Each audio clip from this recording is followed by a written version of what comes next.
The conference has been on writing, and our next speaker is going to expand on that idea. Writing allows students to express their thoughts and current understandings.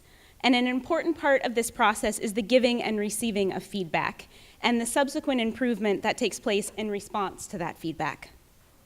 Our next speaker directs Peerceptive, a web-based system for using peer review to advance writing to learn and learning to write in K-12 and universities.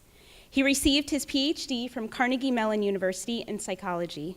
He is a senior scientist at the Learning Research and Development Center out of the University of Pittsburgh, where he is also a professor of psychology, learning sciences and policy, and intelligent systems.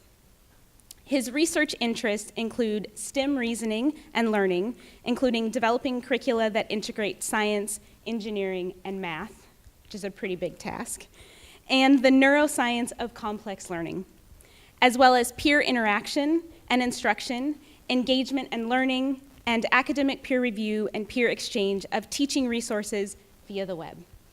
So please join me in welcoming our next speaker, Christian Schunn.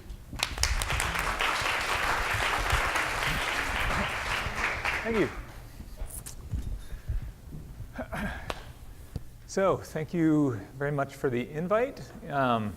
It's been an impressive lineup of speakers, so I'll see if I can continue to come even in the same ballpark as the previous.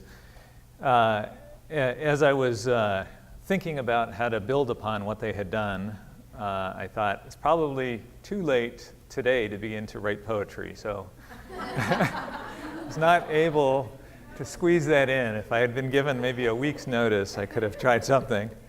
But from Lee's talk, I thought, well, maybe I could put chapter 5 at the beginning. So let's see if I can do that. So beginning with the teacher's voice, from a study by Appleby and Langer, this was a very common concern at many teachers in their study of writing in high schools and middle schools. Well, I can't have them write 2 paragraphs every day because that will take me how much time to read, and if I can't read it and give them thoughtful feedback, it's not very productive.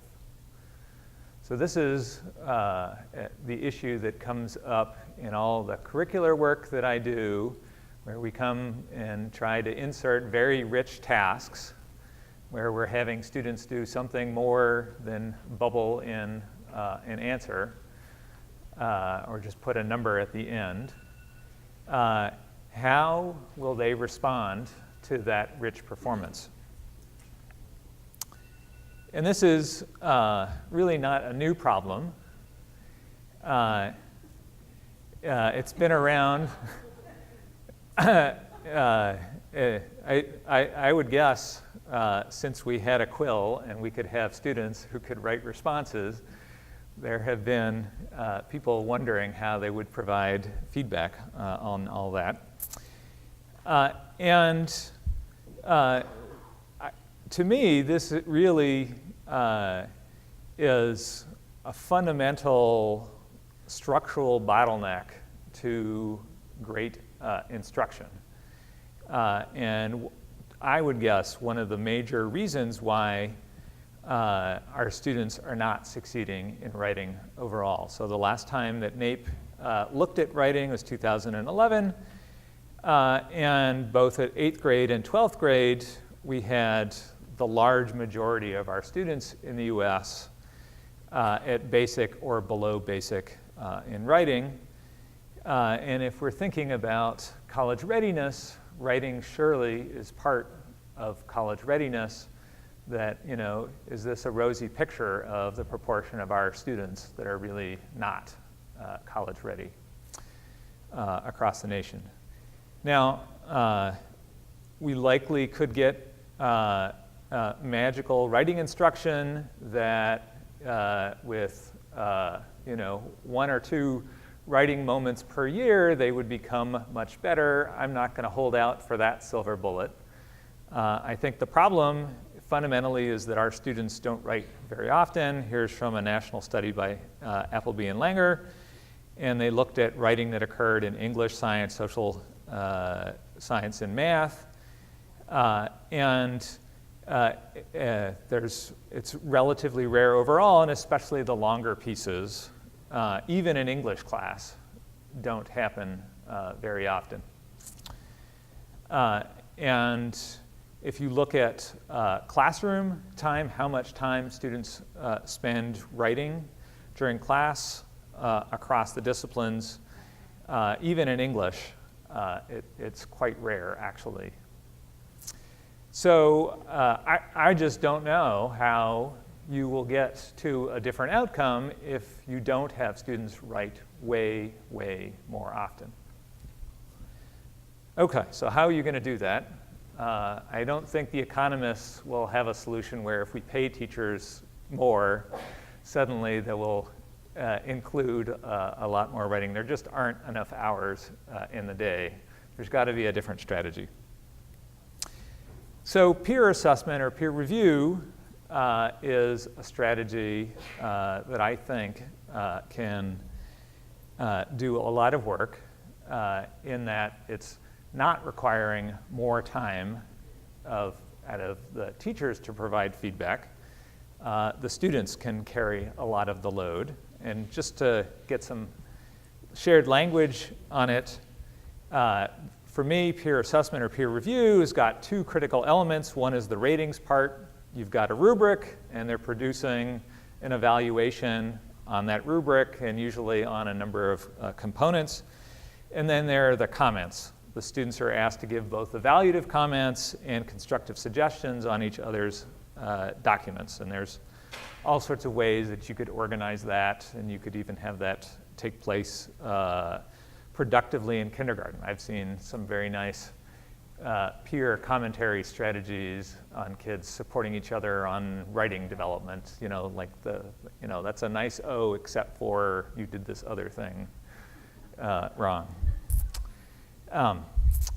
And interesting to me, peer assessment actually has been used in the classroom. It's grown since 1980 in how often it occurs, so that it isn't a completely foreign practice to instruction.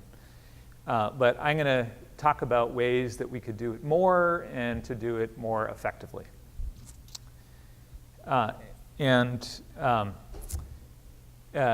I'm especially going to talk about online peer assessment, so ways of using technology to support this. And I was just curious in the work that I've been doing in the systems that I've been building.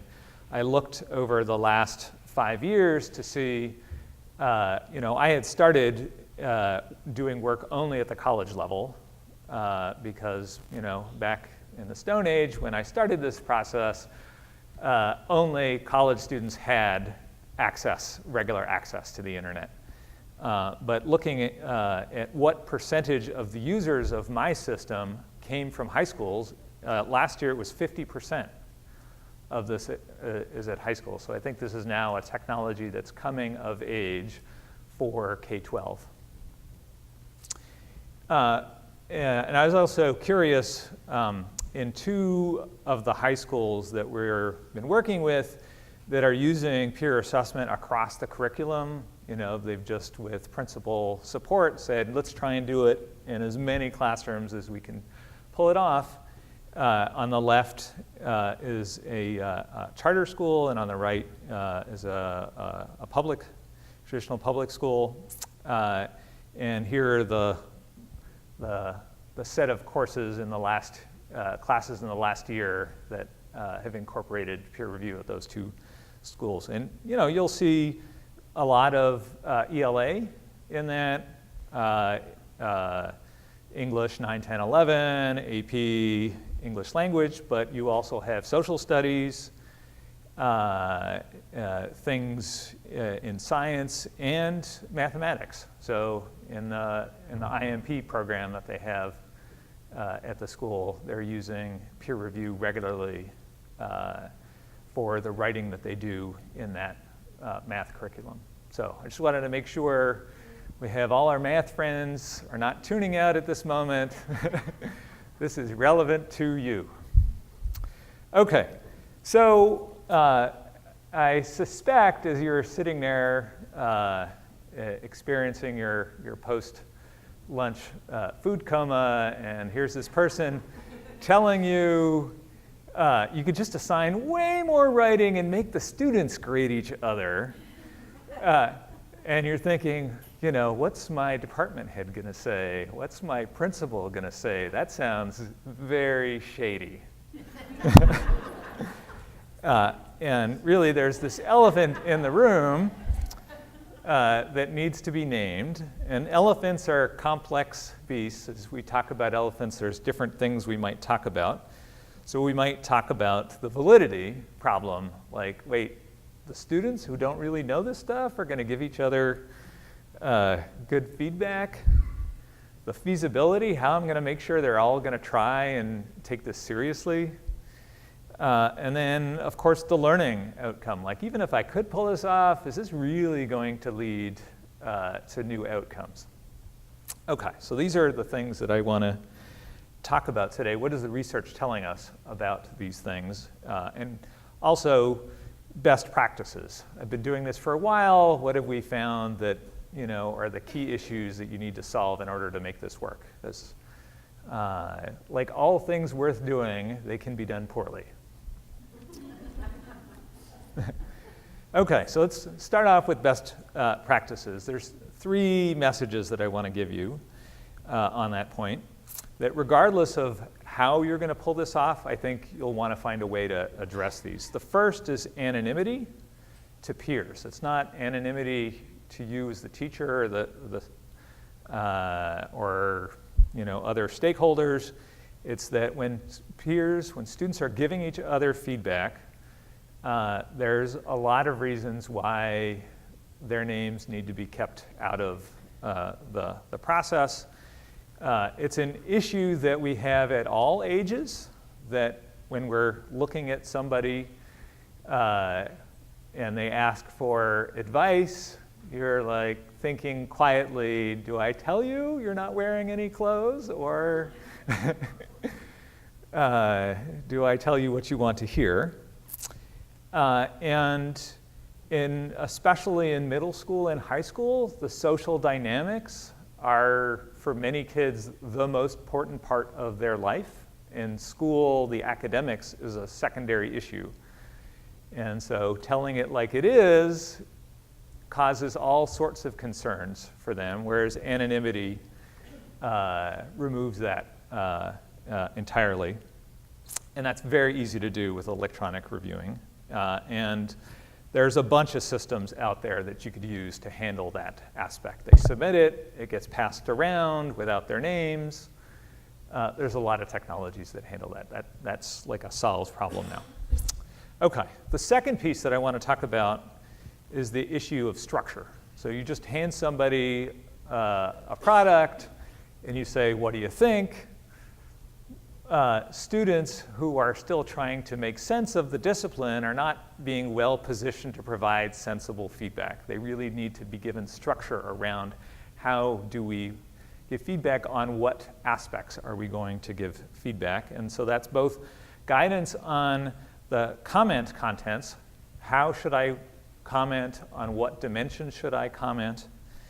And then rubrics. What are the expectations that we're trying to work towards? And said in student-friendly ways. So you can't just take the state standards and plop it down in front of them and say, you know, meet these. State standards were not written for students as the audience. Okay, so just to show the structure can be handled quite easily. So you've got a document and a form that gets filled out. There's some simple structure for comment on the organization, comment on the control of language, comment on the use of evidence.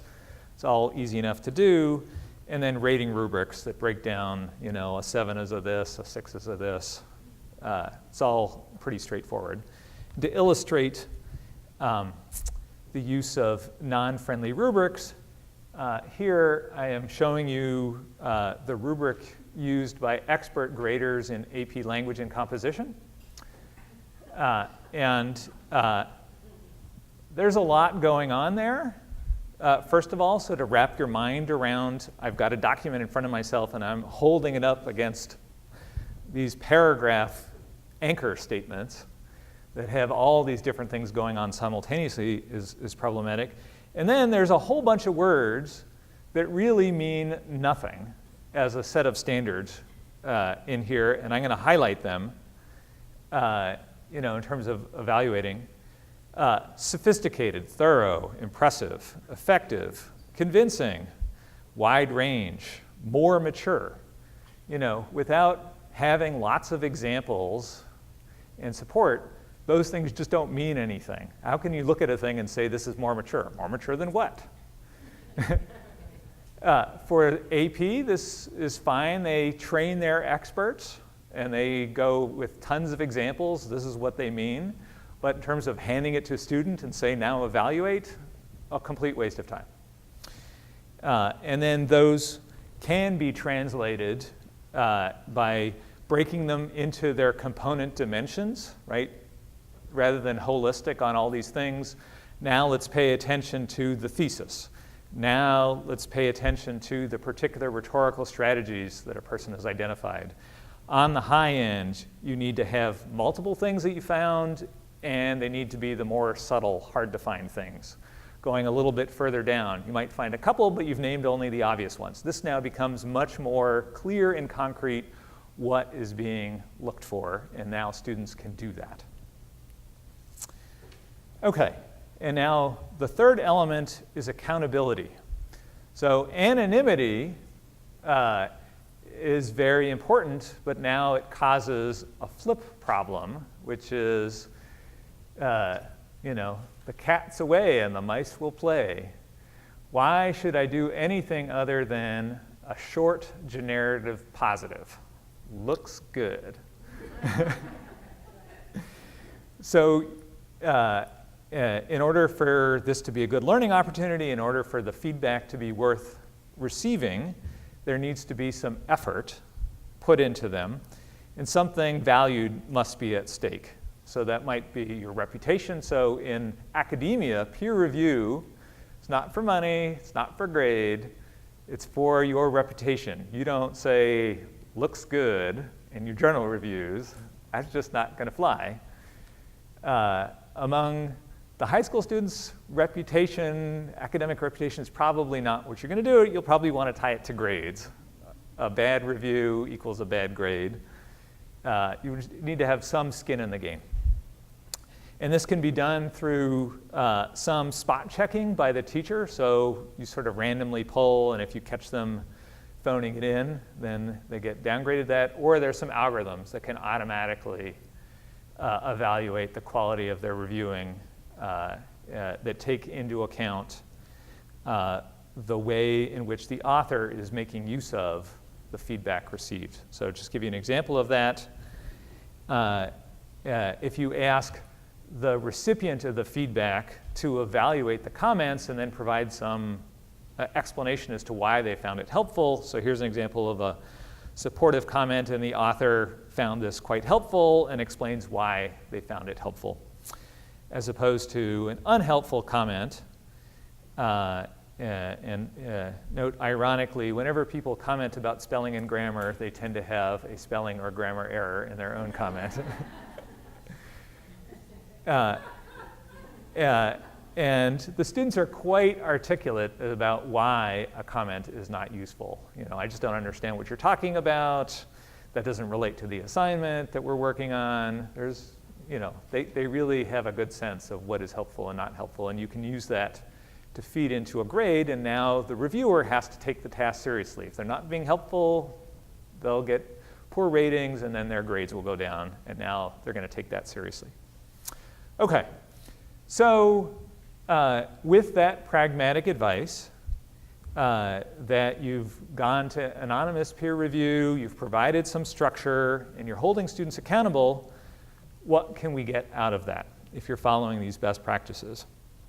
Well, there's all sorts of things that might change We've wondered about, as researchers, so does writing to a peer rather than to a teacher, does that change things in possible ways for good or bad? Are you learning from the reviewing process? Are students receiving consistent feedback, or is it kind of like one person saying one thing, another person saying something very different? Are they receiving accurate feedback? Just because it's consistent doesn't mean it's accurate. Are they receiving useful suggestions? It's one thing to point out the problem, it's another thing to suggest how it might be improved. So we're going to look at each of these things. So everyone, you take a little time and make a mental prediction. Which of these things do you think will turn out to be a positive, it'll work out, and which ones do you think are regularly problematic?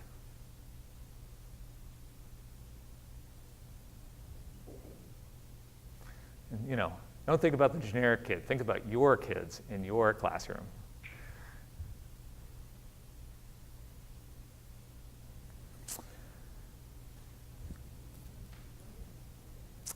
So in a number of our studies, we asked the students and the teachers, what do they think they're getting out of it? What are their reactions? So let's start with that. So, and this is after they experience one of these well-supported peer assessment tasks. Coming in, there's lots of suspicion. So this is now, they've gone through it. What do they think they got out of it? Both students and teachers think that they're learning from seeing successful strategies that other students use. So I'm reviewing other things. Oh, I like how you did that.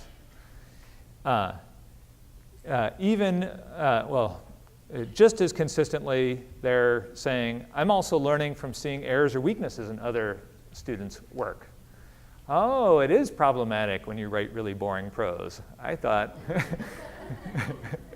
I thought that it was just something my teacher said. And generally, but interestingly, not as consistently, they think they're receiving good advice. So from their perspective, the seeing other people's work is the most consistent learning opportunity, and the incoming feedback is, from their perspective, not as consistently useful. Okay, so in many contexts, that's where the research ends. We present a good theoretical pitch. This is how you do it. Here's a product you can buy.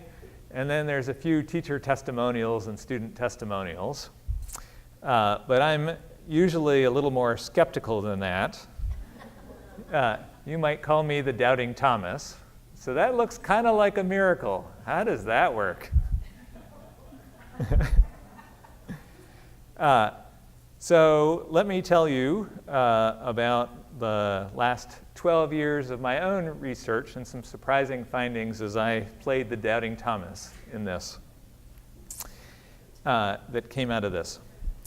Okay, so we're going to look at each of those layers in turn, starting with the effects of audience on the first drafts. So as you ask students to participate in peer review, you've really changed who the audience is. Rather than them turning the document into you as the teacher, they're now turning a document to their peers. Even though we have participated in an instructional system that has made writing to your teacher be the norm, if you sort of step back a moment and ask, you know, is that a sensible audience? If you think about writing, you know, you have to turn off the sort of canonical norms of communication, like tell somebody only things that they don't already know. You know, you try and do that in a write to your teacher thing, and you're really going to get penalized. Whereas writing to the peers, you're now able to think about, well, what do they know and what do they not know, and how am I going to address that?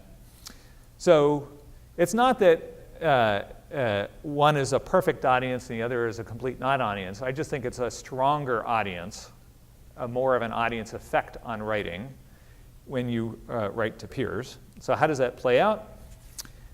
We looked at this in the context of a physics class where they were writing lab reports. It's a common form of writing that happens in the sciences.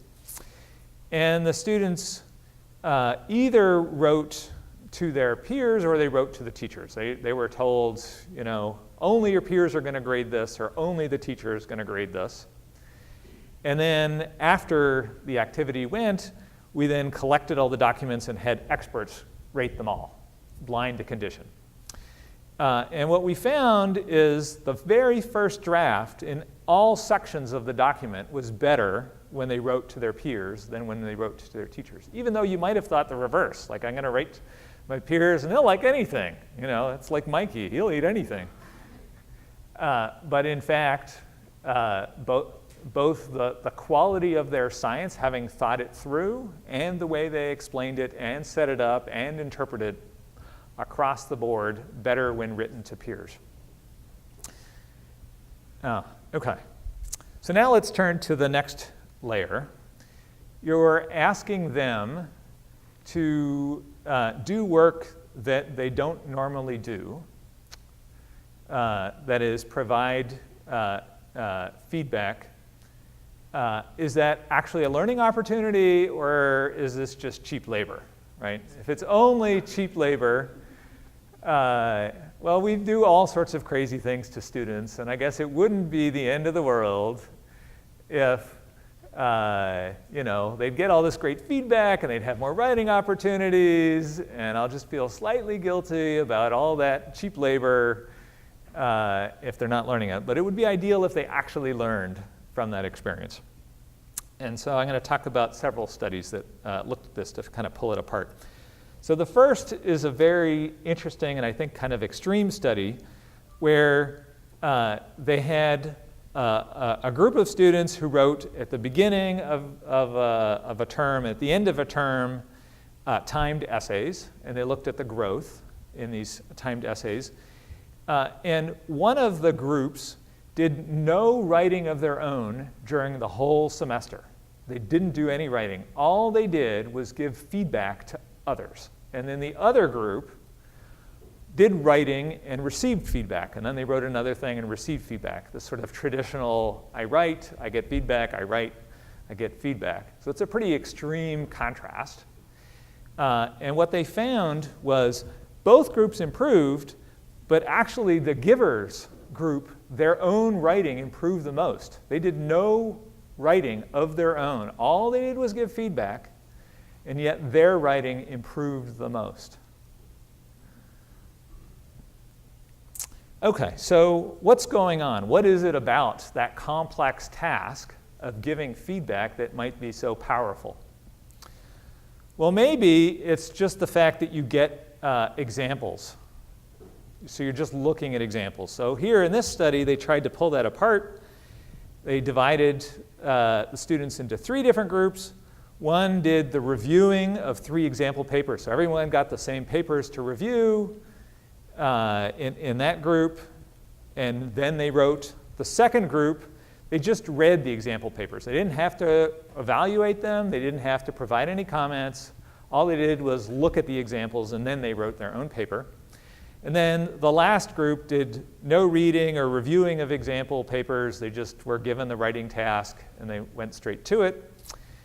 And then experts blind to condition evaluated their, each of their documents, their first drafts, and it was specifically just the after reviewing condition that had better first drafts. So it's not examples. It's not sort of seeing things. It's reflecting on them, thinking about where the weaknesses are and suggesting some ideas for how to improve it, or that package. But that now also raises question, is it all of that package?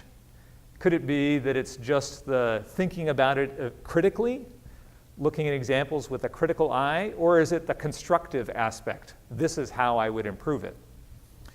So, and then in the next study, we pulled apart one layer further.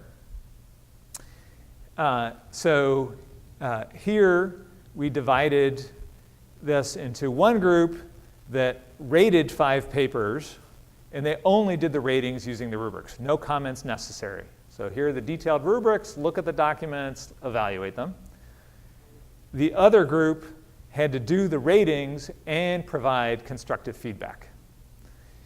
And on all 3 dimensions of the paper that were being evaluated, line to condition, it was rating and commenting that outperformed the rate only. And in fact, I didn't show it here, but if you had a group that didn't do any peer reviewing, they were basically at the same level as rate only. So it isn't the seeing examples, it's not the using the evaluative rubric, it's working constructively. How would I make this document better that transfers to one's own writing? So it's that full package.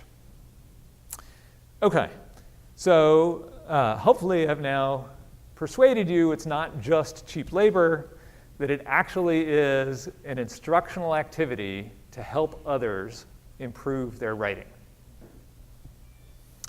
So now let's turn to the receiving side. So we've convinced, hopefully, or at least moved you a little further up, that the giving task is a useful task. What about the receiving? Should we just have them give feedback to unnamed people who would never actually receive it? Or is this advice that is created worth receiving? So in another study, we now carefully looked at that. Everybody did reviewing, so we kept that part constant. And what we varied is from whom did you receive feedback? Did you get it just from a single expert, the instructor? So now you get sort of the canonical thing. Somebody who knows what they're doing and is going to tell you the way it is. This is what the problem is, and this is how to fix it. Just one peer or multiple peers, receiving it from 5.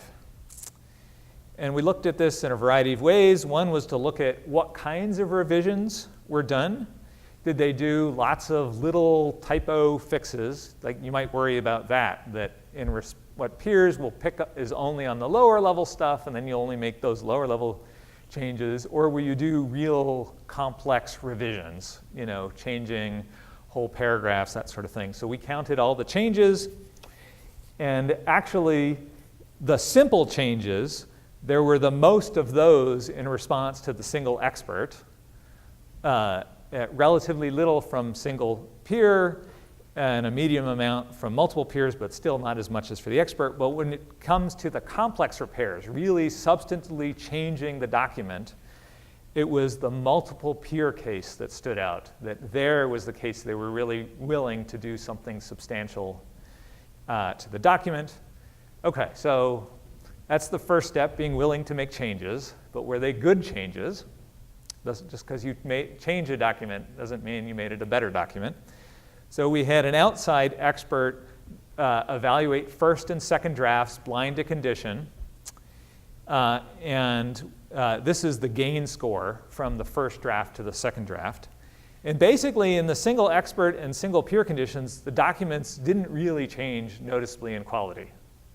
It was only in the multiple peer condition that the documents became better.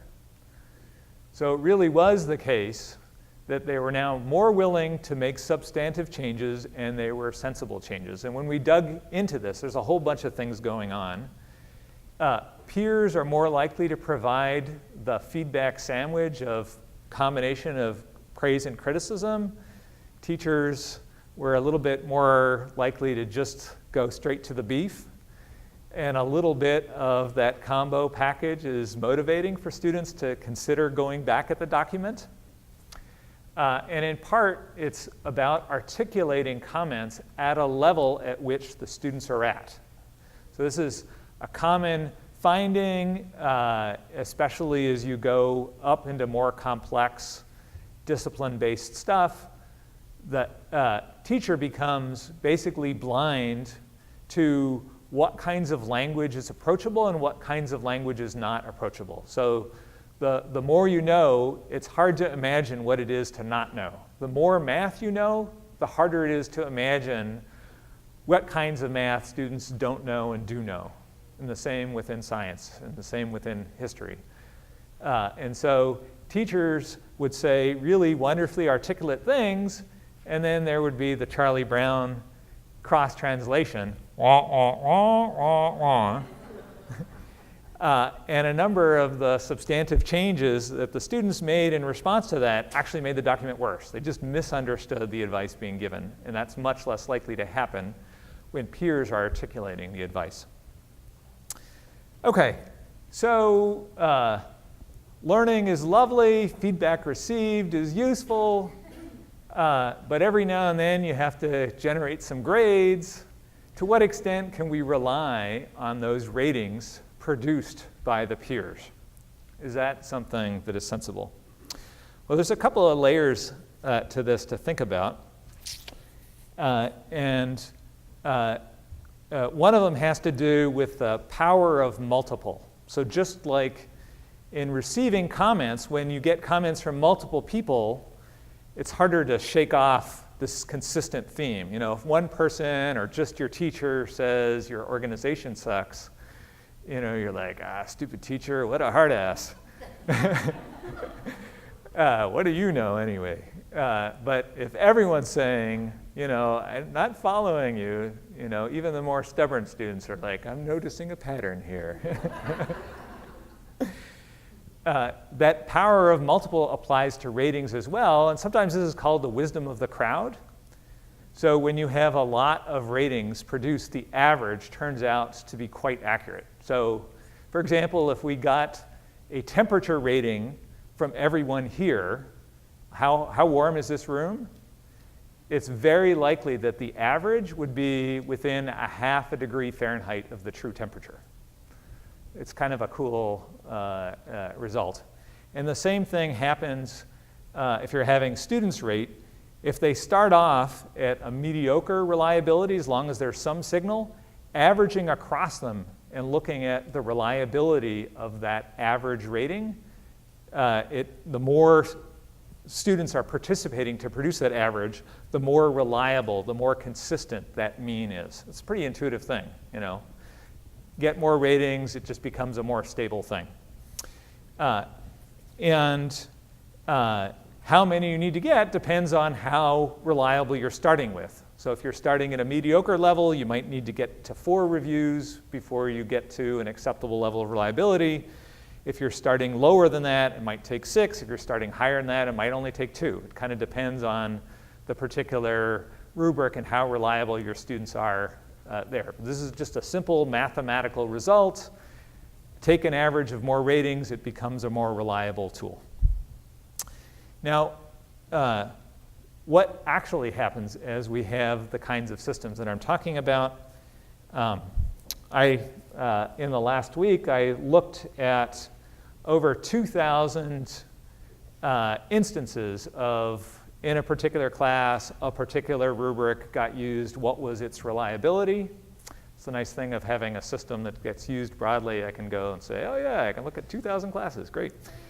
And here is the frequency histogram. So going across the bottom are particular reliability levels. And the height of the bar is how many instances were that reliable. So in the 0.7 and 0.8 range, which is very high reliability, there were 10% of the cases in each of those. So 20% of all the class contexts that I looked at were that. And this is just the high school data, actually. Interestingly, the high school produces slightly more reliable outcomes than the college data. And that's in part because I think the college students are asked to do more complicated things, and there's a little bit less variability across them, so it's harder to make consistent, subtle judgments. Okay, so in general, when you do this, it works out well, but also notice there is this long tail. Not every rubric you will generate, or not every rubric generated by teachers produces great outcomes. So there is some work to be done.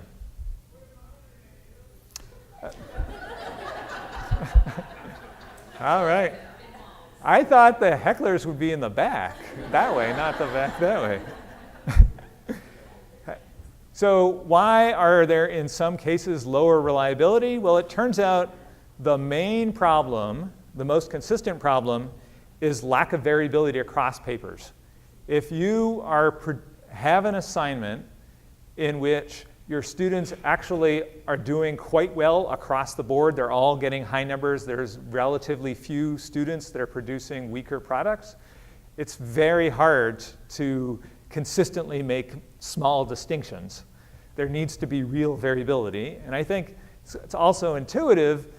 If I gave an assignment and everyone did perfectly well on that, that probably wasn't a great learning opportunity. I probably needed to make it a little bit harder. So if you are giving assignments in which students are significantly struggling and there's a range of performance, it's very likely that students, given a sensible rubric, will be able to very consistently judge performance. Okay, what about validity? So reliability is one thing. That is, I asked students to rate the thing, they gave a number. If I asked different students to rate that same thing, would they produce the same number? We now have clear evidence that generally it would produce the same number, but it might be a bad number, a dumb number, right?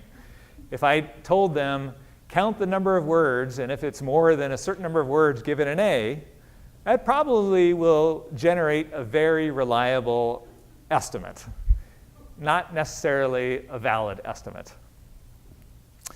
So at the middle school level, a few studies have been done, and they have found remarkably high correlations between what the students would produce as a grade and what the teachers would produce as a grade. So this isn't just a thing for college. You can go all the way down to middle school and get quite high correlations. 0.9, I thought, you know, when I first read that, I sort of did this with my eyes, and I said, did they flip the numbers? Should that have been 0.19? And then they have the scatter plot? No, it really is that consistent. And in a few cases where I've looked at the graduate and undergraduate level, I get usually 0.6 as a correlation between the mean ratings that the students produced and what a teacher produced. So what about high school? Here I'll show you some high school data. This is from an AP class, and this is across a wide range of high schools across the US, including Title I and non-Title I schools, and a very consistent pattern across school types. I was also curious, what aspects of writing are they able to judge consistently? And this is the correlation between what students thought and what the teacher thought.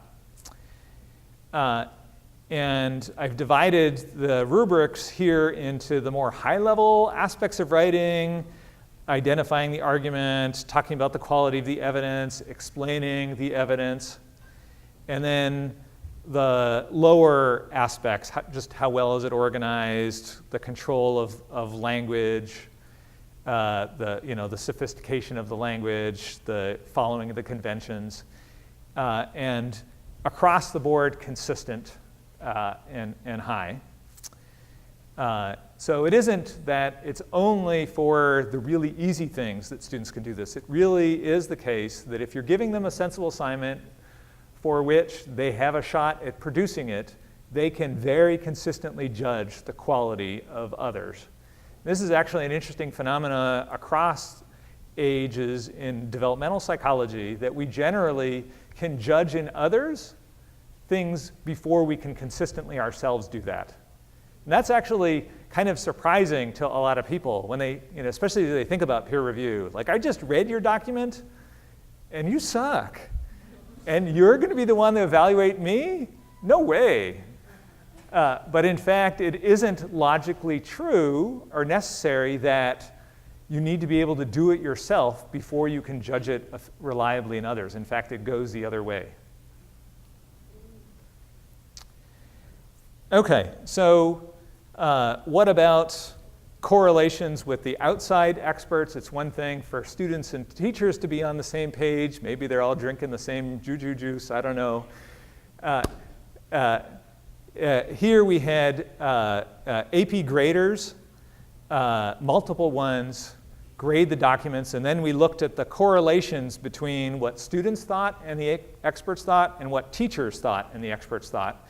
And actually, both were quite consistent with what the experts thought, and the student means were actually more consistent with what the expert thought than the teacher's ratings of the documents.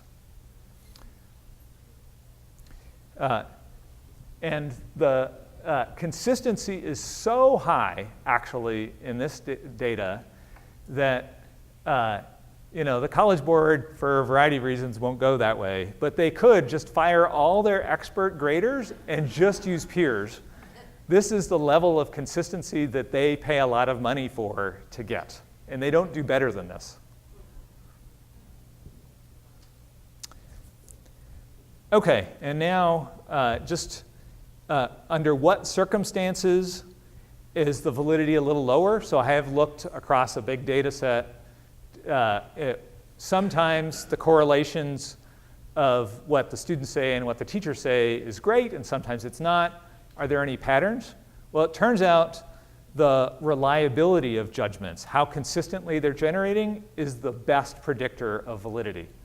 So what I have here is is different levels of reliability of a rubric against the validity. How well does the ratings correspond to what the teachers would do?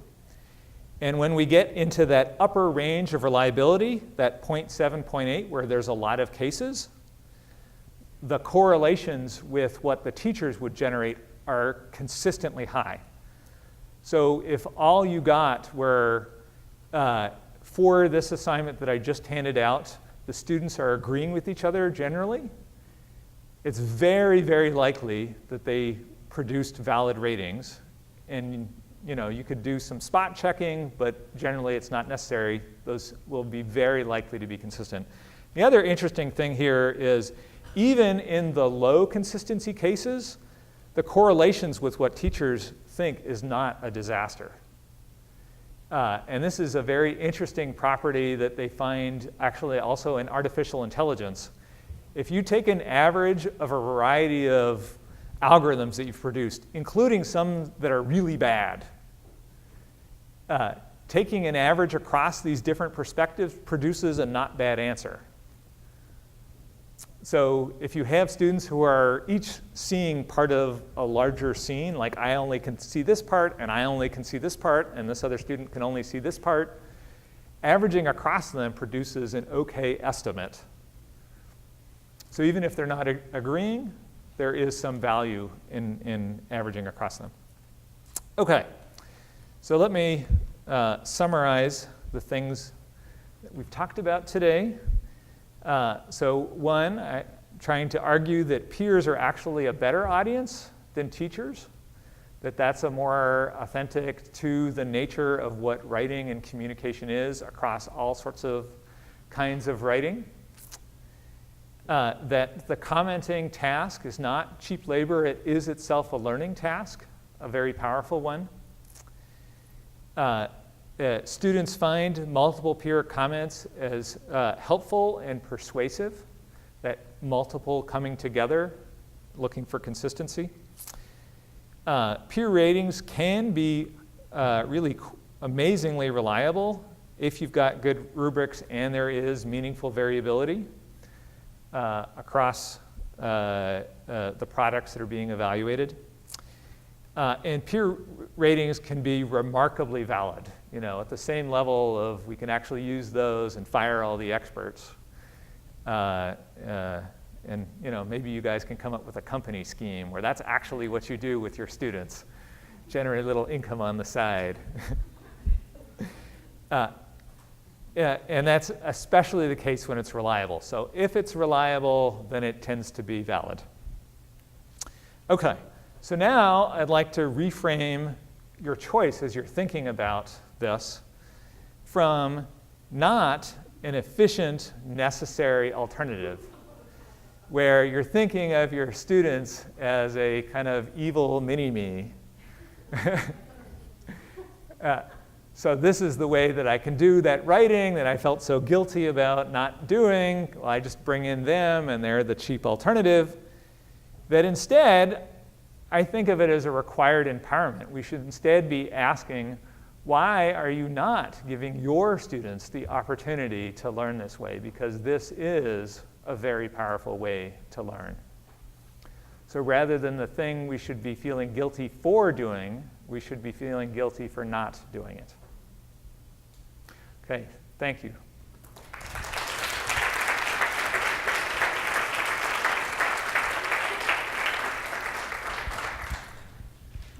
We have time. Oh, is this on? Yeah. We have time for questions if anyone has a question.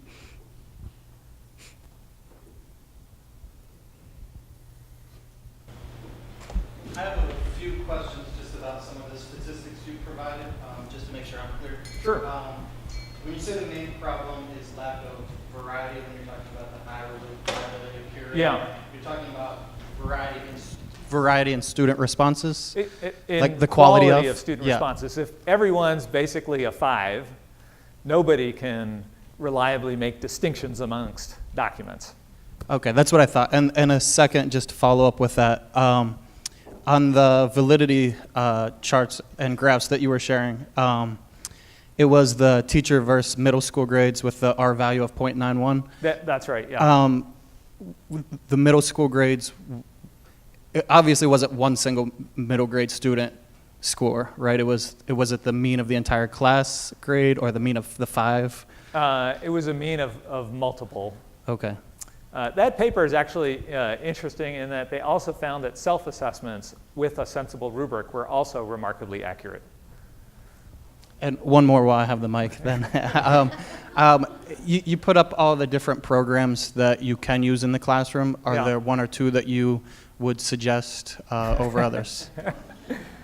Well, now that you ask me.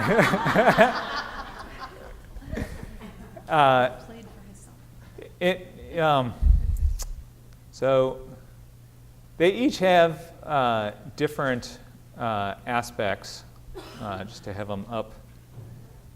There we go. Several of them have the accountability built in. So if you have a lot of students and you won't be able to kind of keep tabs on them, I would use one of the ones that sort of automates the accountability. So Mobius and Perceptive automate that. Calibrated peer review puts a lot of emphasis on training. It's calibrated peer review. You go first through a calibration process. And so that's a very nice feature. PeerMark and Peer Scholar are free if you use the platforms that they're embedded in. So if you already use Turnitin, PeerMark just comes along for the ride, and so that's an easy way to go. And Eli Peer Review has some nice supports for a teacher to watch the revision process. So, if you have the time to spend to watch students plan out their revisions, they have a very nice interface for teachers to participate. So there's kinds of pluses and minuses to each of them. But I personally like the one at the bottom because that's the one I made.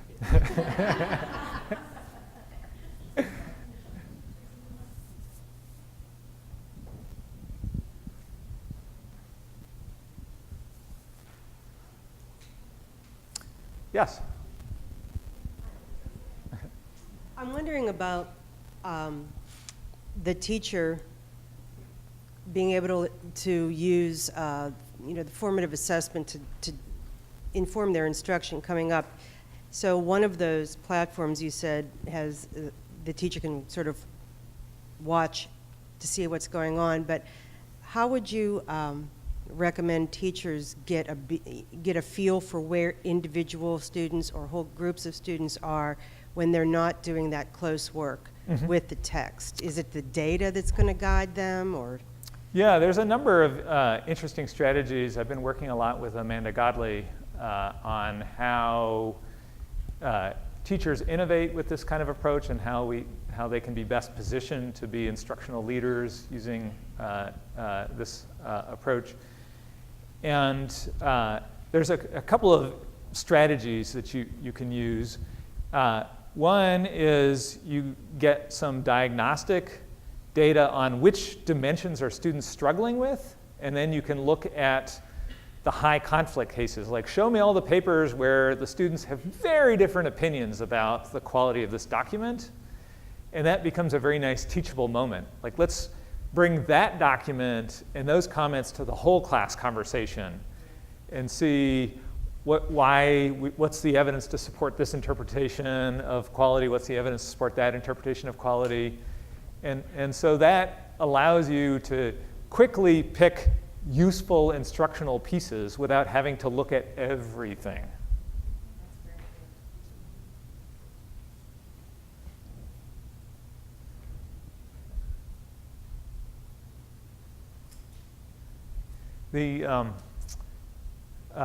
Just as sort of an interesting side benefit, using this process where you have to create rubrics that are student-friendly actually is itself an interesting teacher development process to cause you to, rather than just inhale state standards or the district standards, is to think about, well, what do they really mean by this? And what would that look like in my assignment?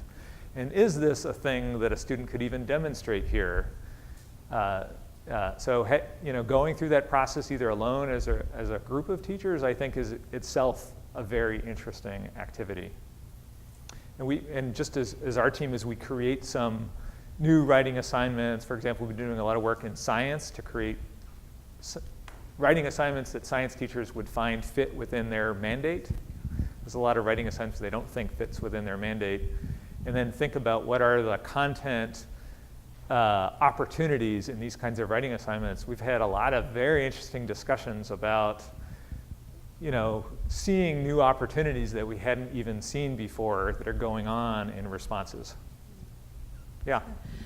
Chris, can you say something about the rubrics that you showed us that had every other score blank in terms of lists of indicators is probably not something that we see on a regular basis. We tend to see the one that's overly verbose and everything's filled in. Can you talk for a second about the benefits of something like that?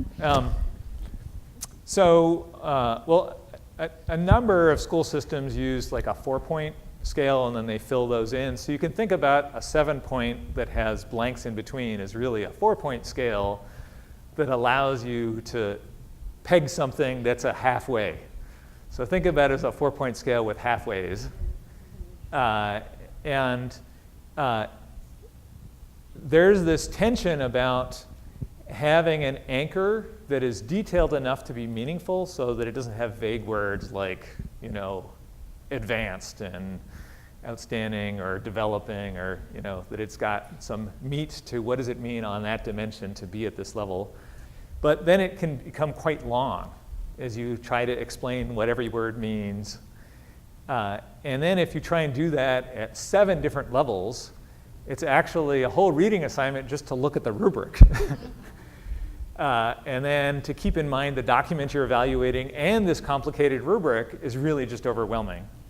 And so that's why we tend to use that every other and allow the halvesies. Okay. Hello. Okay. I think They told me I have to use the one last microphone. one. Yeah, so great. I just want to, I've tried it in class and I've realized it's very effective and the students actually get into it a lot. And I was speaking to my colleague about the chart that you put with the validity, and the students was a little higher than the teachers.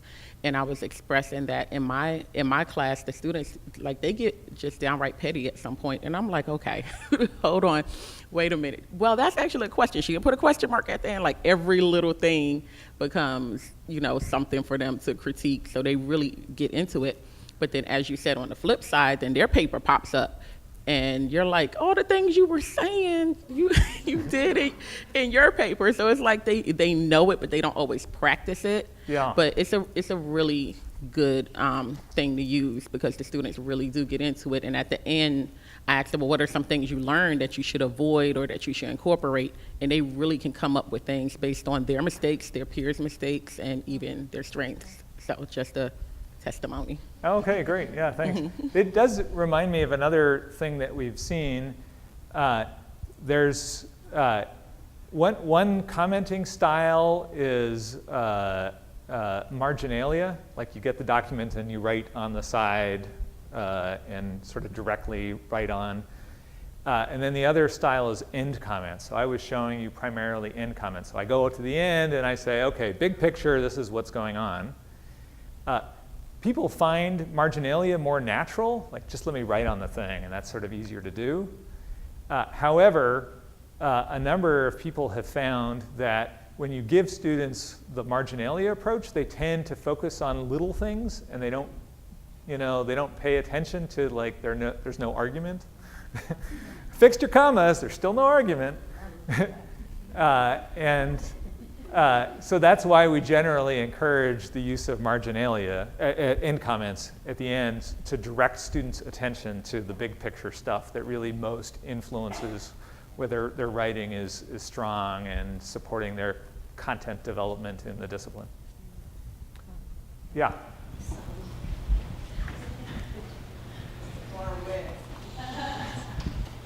I have a question, it's sort of a more global question, but I've been thinking about what you said about reframing the choice, the choices. Have you done any work at, say, undergraduate level with this question? And I'm thinking of this because I have a son who's a history professor who teaches in a large public university and has lots and lots of big classes, and he has TAs who are doing a lot of this kind of work. But what floated through my head was if his students were doing this kind, and he also complains all the time about how bad the writing.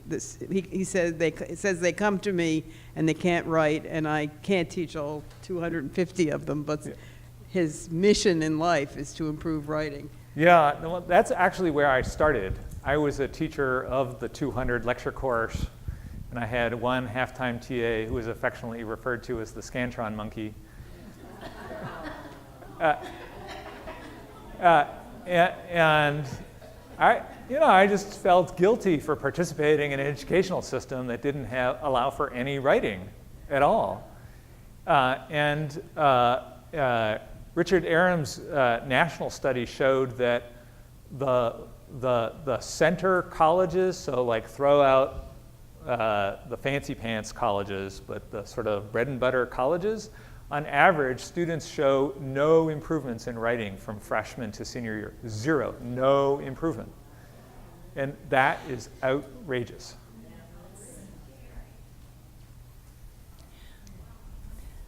Hi. One last question. Okay. Yeah, I just wanted to bring up the point of anonymity that comes with using the online feedback. I've done feedback with my 8th graders for years, but it was live, face-to-face. Right. And I think, part of that had to do with money. We didn't have any money in my district for that, but also that was just a natural thing that I did. But I found the students responded very positively toward it, and we created a culture of constructive and specific feedback.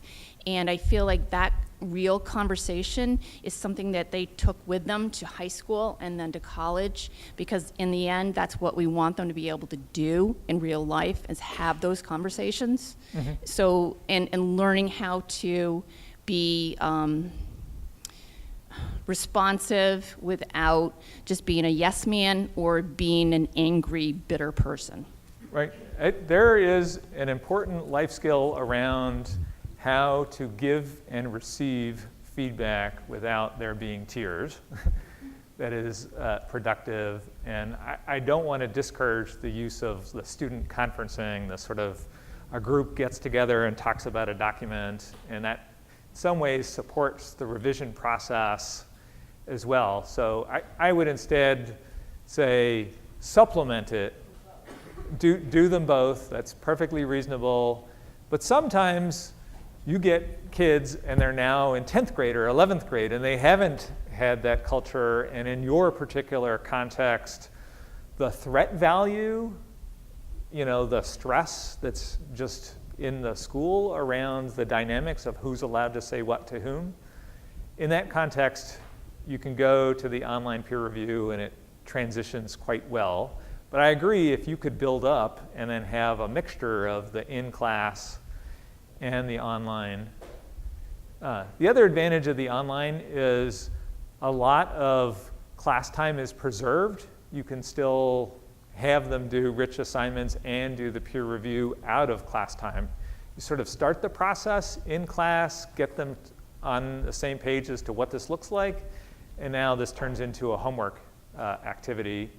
And it really is quite remarkable what proportion of high schoolers now have semi-regular access outside of school to the internet. We've done many surveys with the students, and they generally have more access than their teachers give them credit for. You know, it might be at the library, it might be at grandma's house that they go to twice a week or whatever, but they really broadly do have access. Great. Thank you so much, Chris. All right, thank you.